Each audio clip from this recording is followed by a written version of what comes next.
લોકમત ન્યૂઝમાં આપનું સ્વાગત છે। આજે વડોદરા મહાનગરપાલિકા ખાતે મ્યુનિસિપલ કમિશનર અરુણ મહેશ બાબુની અધ્યક્ષતામાં અધિકારીઓ સાથે રિવ્યૂ બેઠક મળી હતી।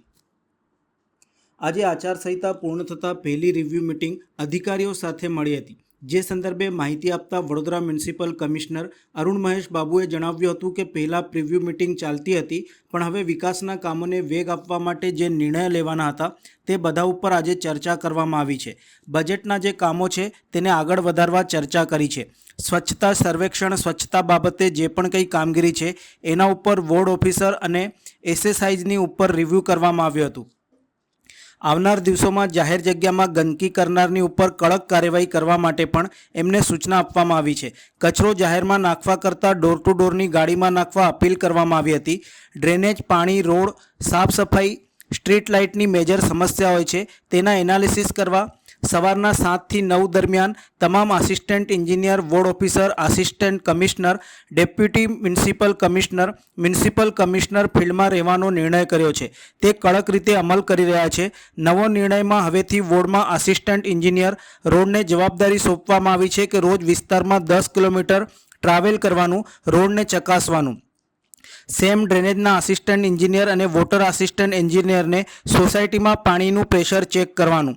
ઇલેક્ટ્રિક સિટી બસ સંદર્ભે પણ તેઓ દ્વારા માહિતી આપવામાં આવી હતી। 125 MLD પાણી લાવવાનું છે તે સંદર્ભે પણ તેઓએ વિગતવાર માહિતી આપી હતી। પ્રી મોન્સૂન એક્ટિવિટી અંગે પણ માહિતી આપી હતી। વિશ્વામિત્રી રિવરફ્રન્ટ ડેવલપમેન્ટ અંગે પણ આગળ ધપાવવા પ્રયત્નો થઈ રહ્યા છે। રેન વોટર હાર્વેસ્ટિંગ ઉપર કામ ચાલી રહ્યું છે। બજેટમાં જે પ્રોમિસ કરેલ છે તે કામગીરી ઉપર ફોકસ અપાઈ રહ્યું છે, તે મ્યુનિસિપલ કમિશનર અરુણ મહેશ બાબુ દ્વારા જણાવવામાં આવ્યું હતું। આજે આચારસંહિતા પૂરું થતા પહેલા રિવ્યુ મીટિંગ અમે અધિકારીઓ જોડે કરવામાં આવ્યું। પહેલા રિવ્યુ મીટિંગ ચાલતી હતી, પણ હવે જે વિકાસના કામોને વેગ આપવા માટે જે નિર્ણયો લેવાની છે આ બધા ઉપર આજે ચર્ચા કરવામાં આવી છે। એટલે 2026-27 જે બજેટેડ સેશનમાં જે પણ બજેટેડ કામો છે એને આગળ વધારવા માટે અમે આજે ઘણી બધી ચર્ચાઓ કરી છે। સૌથી પહેલા સ્વચ્છતા સર્વેક્ષણ અને સ્વચ્છતા બાબતનું જે પણ કામગીરી છે એના ઉપર વોર્ડ ઓફિસર્સ અને એસએસઆઈની ઉપર રિવ્યુ કરવામાં આવ્યું। આવનારા દિવસોમાં જે જાહેર જગ્યામાં ગંદકી કરનાર ઉપર કડક કાર્યવાહી કરવા માટે પણ એમને સૂચના આપી છે। એટલે આવનારા દિવસોમાં પેનલ્ટી સેશન્સ બહુ વધારે કરવાનો નિર્ણય લીધો છે। અમે અપીલ પણ કરીએ છીએ કે જાહેર જનતાને કે કચરા તમે જાહેરમાં નાખવા કરતાં તમે ડોર ટુ ડોર કલેક્શન સિસ્ટમમાં જ આપી દેવાની અમને વિનંતી છે। સેકન્ડ, આપણે ગ્રીવન્સ રિડ્યુસલ સિસ્ટમ માટે તમામ ડેપ્યુટી એન્જિનિયર્સ અને વોર્ડ ઓફિસર સાથે પણ મીટિંગ કરી છે। ખાસ કરીને ડ્રેનેજ, પાણી, રોડ, સાફ સફાઈ, street light major complaint system છે અને કયા વોર્ડમાંથી મેક્સિમમ કમ્પ્લેન્ટ્સ આવે છે, કયા સોસાયટીઝમાંથી કમ્પ્લેન્ટ છે એની એનાલિસિસ પણ કરીને એને આપ્યું છે। એટલે જે નિર્ણય અમે લીધેલા છે વહેલા સવારે 7 થી 9 તમામ DEs, assistant engineers, ward officers, assistant commissioners, deputy commissioners અને મ્યુનિસિપલ કમિશનર સવારે 7 થી 9 ફિલ્ડમાં રહેવાનું અમે જે ઇન્સ્ટ્રક્શન્સ કર્યું છે એ કડક રીતે અમલ કરી રહ્યા છે, જેથી કરીને સિટીમાં સ્વચ્છતા પણ વધી રહ્યા છે, સાથે સાથે ડ્રેનેજ, પાણી અને રોડ રસ્તાનું કામો પણ ઇઝી થઈ જાય। હવેથી એક નિર્ણય લેવામાં આવ્યો છે કે દરેક વોર્ડના જે આસિસ્ટન્ટ એન્જિનિયર રોડ છે એમને આજથી અમે જવાબદારી આપી છે કે રોજ તમારા 10 કિલોમીટરની આજુબાજુ તમારું ટ્રાવેલ કરવાનું, તમારા વિસ્તારમાં આવતા રોડને ચકાસવાનું। સેમ એપ્લાઇઝ ટુ ડ્રેનેજના assistant engineer, same applies to વોટરના આસિસ્ટન્ટ એન્જિનિયર, જે સોસાયટીઝમાં પાણીનું પ્રેશર ચેક કરવાનું।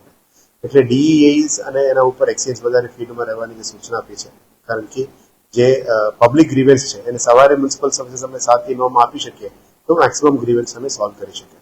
આના પછી જે સિટી બસ, ઇલેક્ટ્રિક બસીસ આવી ગયું છે, જે રીતનો પ્રોમિસ અમે કરી હતી, મહેનત કરીને 40 બસીસ આવી ગઈ છે। હવે ટૂંકા સમયમાં જે જૂના ચાલતી 100 બસીસને રિપ્લેસ કરીને ઇલેક્ટ્રિક બસીસ ચાલુ કરવા માટે જે કામગીરી છે એ શરૂઆત કરી દેવાના છે। ટૂંકા સમયમાં સરકાર તરફથી નક્કી કરાયેલ સિસ્ટમથી બસો શરૂ કરીશું। સોમવાર પણ એના મિટિંગ છે, ટિકિટિંગ, મીટરિંગ, બસ સ્ટોપ્સ એ બાબતમાં શું કરવું છે એ બાબતમાં અમે મિટિંગ કરવાના છે, એને પણ આગળ લઈ જવાના છે। પછી 125 MLDનું જે પાણી લાવવાનું છે વડોદરા સિટીની અંદર, એ જે પુષ્કળનું કામ અમે શટડાઉન લઈને કરવાના છે, જેથી કરીને ઈસ્ટ ઝોન અને સાઉથ ઝોનનું પાણીનું જે સમસ્યા છે અને થોડું ઘણું નોર્થનું એ બધું સમસ્યા હલ કરવા માટે મહેનત થઈ ગયું છે। પોન્ટૂન રેડી થઈ ગયું છે, વોટર WTP રેડી થઈ ગયું છે। હવે એક એસએસએમએલ કેનાલમાં ખાલી પુષ્કળનું બાકી છે, એ એમસીસી અને ઇલેક્શન્સના કારણે નથી કરી શક્યા, પણ એના પછીનું ટાઈમમાં અમે કરી દેવાના છે। એટલે ટૂંકા સમયમાં વડોદરાની અંદર જે પાણીનું જે પ્રેશરની સમસ્યા હતી એ પણ નિરાકરણ લાવવાના છે।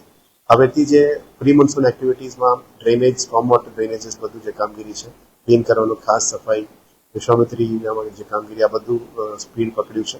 હવે આ ગેબિયન વોલ્સ બનાવવાનું કામગીરી પણ શરૂ કરી દેવામાં આવી છે. વહુ વિશ્વામિત્રીની ટીમમાં મુલાકાત કરી હતી.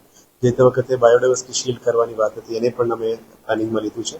હવે વિશ્વામિત્રી રિવરફ્રન્ટ ડેવલપમેન્ટનું પણ અમે આગળ દબાવવાનું પ્લાનિંગ કરી રહ્યા છીએ. સાથે સાથ જલ સંચય જલ ભાગીદારીમાં જે રેઇન વોટર હાર્વેસ્ટિંગ સક્સેસ કરવાનું છે. એટલે ઉનાળા છે, પાણીનું અછત છે, એટલે રેઇન વોટર હાર્વેસ્ટિંગ ઉપર પણ ઘણા બધું કામ ચાલી રહ્યા છે. અત્યારે હીટ એક્શન પ્લાન પણ જાહેર કરી છે. અમે પણ મેસેજીસ દ્વારા તમામ સિટીઝન્સને અપીલ કરીએ છીએ કે આ ગરમીમાં બિનજરૂરી બહાર નથી નીકળતા. બહાર નીકળવું હોય તો વધારે પાણી પીવું, છાશ પીવું, તમારું બોડીને ઠંડુ રાખવું એ બાબતની તૈયારીઓ અને સાથે રિવ્યુ કરી રહ્યા છે. પ્રી મોન્સૂનની એક્ટિવિટી અને અર્બન ગ્રીનિંગમાં પ્લાન્ટેશન્સ, પાર્ક્સ આ બધા ઉપર અત્યારે ફોકસ છે. એટલે કુલ મળીને પ્રી મોન્સૂન એક્ટિવિટી, વિશ્વામિત્રીમાં એક્ટિવિટી, ગાર્ડન્સમાં એક્ટિવિટી, રોડ રસ્તા ડ્રેનેજની એક્ટિવિટી અને આવનારા દિવસોમાં જે બજેટમાં પ્રોમિસ કરેલી હતી આ બધા તમામ એક કરીને લોન્ચ કરવાનું કામગીરી શરૂ કરવાનું રિવ્યુ મિટિંગ્સ પણ કરવાના છે. જેમાં auditorium, swimming pool, rods, drainage systems, WTPs બધા ઉપર હવે ફોકસ આવશે. એટલે ધીરે અમે આ બધાની કામગીરી શરૂ કરી દેવાના છે. મીડિયાના મિત્રોને આભાર કે આફ્ટર ધી MCC તમે લોકો પણ આવ્યા. અમારી વાતને પબ્લિક સુધી લઈ જવા બદલ આપને પણ આભાર માનીએ છીએ. આપણા મારફતે પછી વડોદરાની પબ્લિકને એ જ રિક્વેસ્ટ કરીએ છીએ કે 99% પબ્લિક બહુ સારી છે, સ્વચ્છતા જાળવી રાખે છે, પણ 1% લોકો આજે જાહેરમાં ગંદકી કરે છે. એમને મારે હાથ જોડીને વિનંતી છે કે આ જાહેર જગ્યામાં ગંદકી કરનારને ટાળો અને અમે પણ એને સુધારવા માટે મહેનત કરીએ છીએ. હવે નવા સંસ્થાને પણ જોડીને મહેનત કરવાના છે. આવનારા દિવસોમાં આ બધાની સુધારો કામગીરી લાવવા માટે અમે મહેનત કરવા માટે તમને વિનંતી કરીએ છીએ.